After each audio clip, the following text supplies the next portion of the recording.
there's snow, it just fell. I didn't even notice how.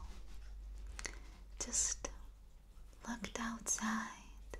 It was night, already dark, and everything was already covered in white snow. All the streets, the buildings, the rooftops.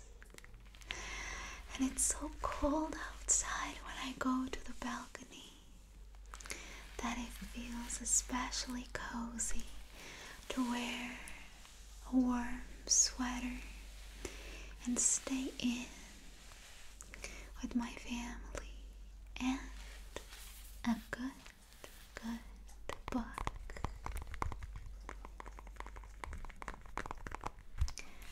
We grow up, but we remain children on the inside. That I do believe. And I really miss the fairy tales read or told to me by my mom, my grandmothers. I had so many books when I was a child. Beautiful fairy tales from all around the world of different cultures and nations. I loved them. And of course I had my favorites. I loved fairy tales that were old and new. And so I thought, why don't I tell you one old fairy tale from the black book of fairy tales. This is the book of tales of Anya that he either wrote or collected from the ancient times when there was no TV and even no radio, and people would come together in the evenings and would invite special people who would be tale tellers, and they would tell them interesting and long tales. My grandmother has told me of such evenings of her childhood. Now that tradition is lost, but we have a tradition here on my channel to read interesting fairy tales and different tales.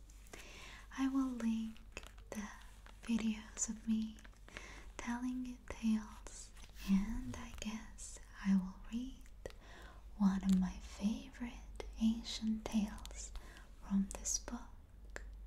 But before we dive in, I wanted to thank everyone for subscribing to my channel, liking my videos, and especially I wanted to thank my lovely honeysuckles that are supporting me on Patreon, where I post at least 3 videos a month and other extra content. Thank you so much. I really appreciate it. And so let's dive into the beautiful world of ancient fairy tales. The tale that I will read to you is quite long and really nicely illustrated, as there are beautiful illustrations in this book. So I will put this book on my table so that you can enjoy the illustrations too. And shall we begin reading? Good night. Once upon a time, In the city of Baghdad, there lived a king whose name was Harun al-Rashid. This king had a habit of disguising himself and making the rounds of the city to find out what was going on in his capital. And one night, dressed like a dervish, as he was passing through a dark street, he heard the sound of a song and music coming from a poor man's house. He paused a moment, then, curious, he boldly entered and saw that it was an empty, desolate home. On a carpet spread before the fireplace, huddled around a plain table, the owner of the house and musicians were playing, singing, and having a great time. "Greetings to you, happy man," he bowed low to the man of the house. "1,000 welcomes, Dervish Baba. Pray, join us. Let us eat the morsel of bread God has given us together, and let us be happy together," begged the landlord. And the dervish, being seated with them, they kept on with their merriment. Late in the night, the landlord paid his musicians and sent them off. After they went, the dervish asked the landlord, "What is your name, friend?" "My name is Hassan," the man replied. "I trust you won't think me impertinent, Brother Hassan, if I ask you what your occupation is and how much money you make to be able to have such a good time." "One does not need money to enjoy himself," replied the landlord. "One can enjoy life even with the most modest income. I am a cobbler. I mend shoes. What I earn a day is but a trifle. I come home in the evening, spend part of my earning for food, the rest I give to the musicians as you saw. We sit together and enjoy ourselves, but if God should send us a guest like you, all the better. May joy and happiness always be with you, Hassan. But if suddenly the source of your income should dry up, then what will you do?" "Why should it dry up, Dervish Baba?" "Well, for instance, suppose someday the king has a whim and suddenly issues an edict forbidding all cobbling. Ah, the king is too busy with far more important worries than to think of cobblers. What have cobblers done to the king that he should punish them thus? No need worrying about such things. When such a thing happens, there will be time enough to think about it. God is merciful. Now let us retire for the night, Dervish Baba. Have no worries. The world is always thus, as you take hold of it, so it goes. For he who wants to enjoy himself, there's always plenty to enjoy with." Early in the morning, the dervish was off to his work, and soon after the streets and the public squares of Baghdad were filled with town criers shouting the king's new edict. Cobblers were ordered to close their shops, and from that day on, no one was permitted to practice the trade. Those who disobeyed the king's order would be beheaded. They took away poor Hassan's owl, and planting a resounding slap on his face, they threw him out of his shop and locked the door.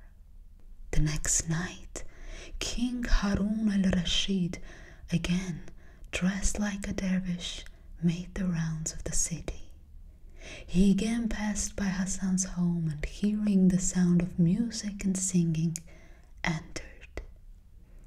"Oh," Greetings, greetings, Dervish Baba.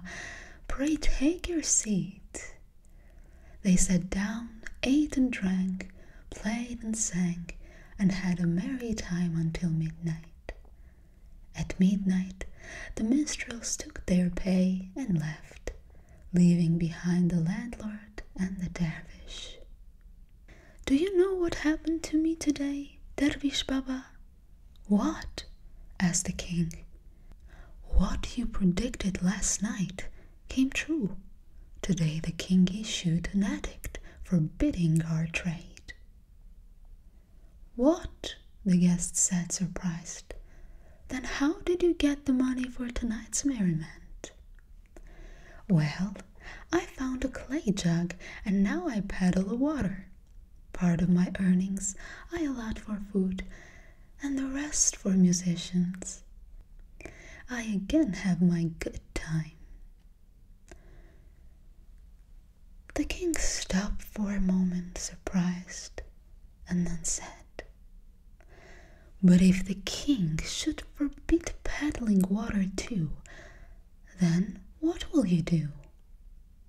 Do we harm the king by selling water that should forbid it? Should he do so, there will be time enough to think about it. Have no fear, my friend.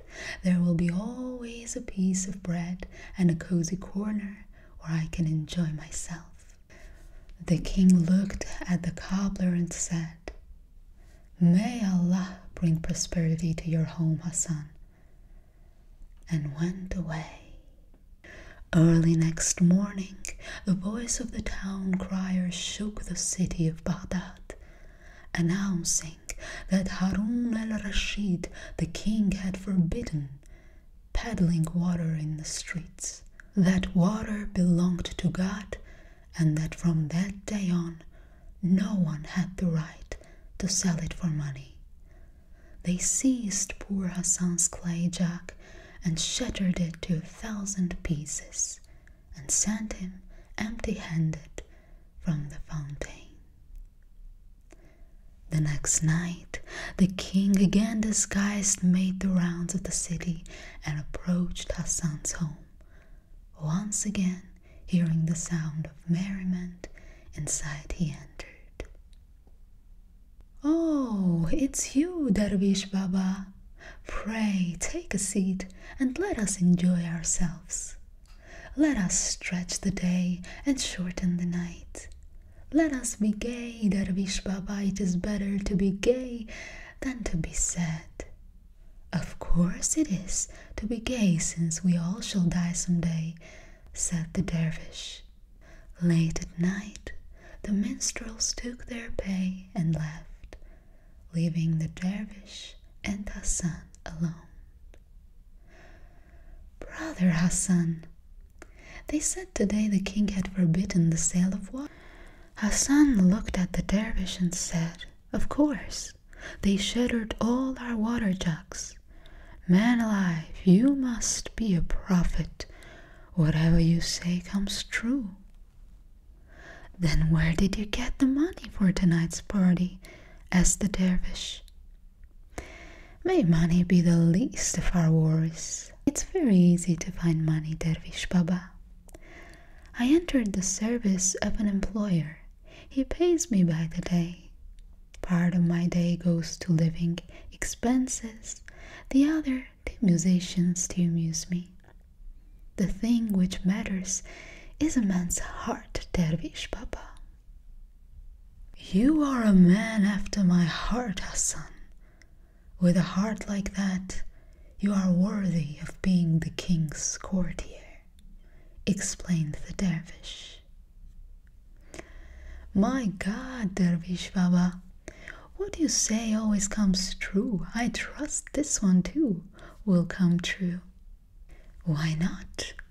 There's nothing impossible in the world. Saying it, the dervish took his leave. Early next morning, the king's officers surrounded Hassan's home. Is this the home of Hassan, the man who loves a gay time? Yes, I am Hassan, he replied in surprise. In the name of the king, follow us. And they took Hassan straight to the king's palace, where he was told that the king had given him a position in the palace. They dressed him like a courtier, buckled a sword from his waist, and made him stand guard at one of the gates of the palace. All day Hassan stood at his post, doing nothing, and in the evening they sent him home empty-handed, ordering him to report in the morning. That night, Harun al-Rashid, disguised once again, made the rounds of the city. Approaching Hassan's home, he listened, and much to his surprise, he again heard the sounds of music and song. Dervish, dervish, may your candle burn long. Come in, take a seat. Your prediction of last night again came true. The king himself gave me a post in his palace. You don't say, answered the dervish. God be witness. And he apparently gave you money. No, what money? He didn't give me anything. They sent me home empty-handed. Then where did you get the money for tonight's party? Sit down and I will tell you. They gave me a sword to wear. When I came home, I thought the matter over. I was not going to kill a man after all, so I sold the steel of the sword and replaced it with a wooden blade. I put it on and came home. I used the money to stage the party. Didn't I do the right thing, dervish? After all, it is better to have a good time than a sword to kill. The dervish chuckled. You have done well, Hassan. But if the king should order you tomorrow to cut off the head of a criminal, then what are you going to do? A plague on your lip, oh sinister dervish. Hassan was angry this time. Unfortunately, everything you say comes true. Can't you utter something good? Hassan was deeply offended. He could not sleep all night from fear. And, as a matter of fact, the next day the king summoned Hassan and ordered him to behead a criminal. Now unsheath your sword and cut off this criminal's head. May God give you long life, great king, replied Hassan, horrified. I have never beheaded a man in all of my life. I can't do it now. You have many experienced men in your palace. Order someone else to behead the man. I am commanding you, barked the king. If you hesitate one moment, your own head will fly off. Unsheath your sword. Upon this, Hassan approached the doomed man, and raising his hands to heaven, he cried, O God, you know as to sins and who is just. If this man is guilty, give me the strength to cut off his head in one blow. If he is just, let my sword turn into wood. With these words he drew his sword, and lo and behold, it was a wooden sword. The courtiers were astounded at the miracle. King Harun al-Rashid burst into a hearty chuckle and told his courtiers the whole story.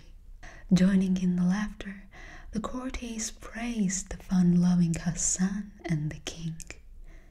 Even the doomed man who was kneeling, his head bent low waiting for the blow, started to laugh. The king pardoned the prisoner. Then, turning to Hassan, he proclaimed him his favorite in the whole kingdom, and gave him a position in his palace, so that he could keep on living gay and happy, and teach the fine art of happy living through all the world. And this is the end of our fairy tale. A lovely, beautiful tale teaching all of us how one must stay gay and happy, even in the most difficult situations, not losing hope, but trying to find a way. Good night.